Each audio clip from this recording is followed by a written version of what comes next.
Tahimik ang bahay, maayos ang araw. Nagkakape ako habang nakatanaw.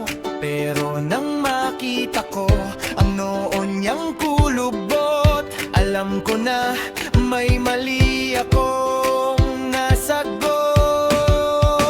Biglang bumhagal ang ikot ng mundo, pati electric fan parang natutulog dito. Nagtanong siya ng simpleng bagay, hindi ko alam kung paano di sasablay. Ba't ganito kapag inis si misis? Parang lahat ng lakas ko ay nauubos. Mga salitang alam ko kahapon, biglang nagtago ngayon. Pag inis si misis, na-freeze ang world, parang pinindot ang pause sa buong earth. Hindi makagalaw, hindi makasagot, pati birthday ko minsan nanghilimo. Pag inis si misis, itigil ang isip, lahat ng plano ko biglang sablay at pilipit. Parang android na naubusan ng baterya, nakatayo lang habang nakatingin sa kanya.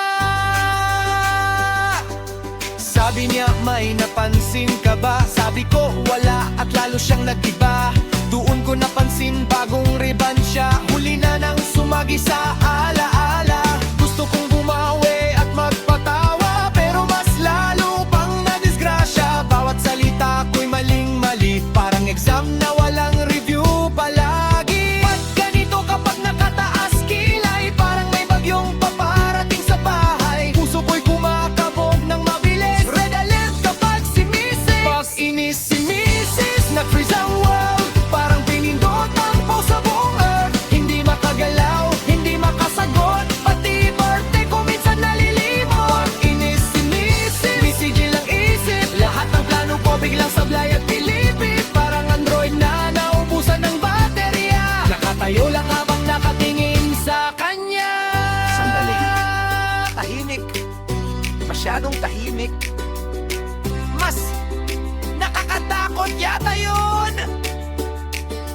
Puso ko alert na alon, utak ko'y naghahanap ng sagot. Bulaklak ba o paboritong pagkain? Ano bang makakapagpalambot? Pag inis si misis, nag-freeze ang world, parang larawan ng buong earth. Di makapag-isip at di makakibot.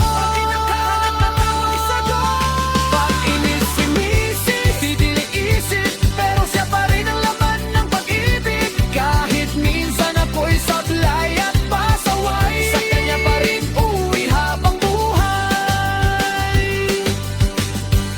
Oops, Umiti na siya. Salamat naman. mabuhay na naman.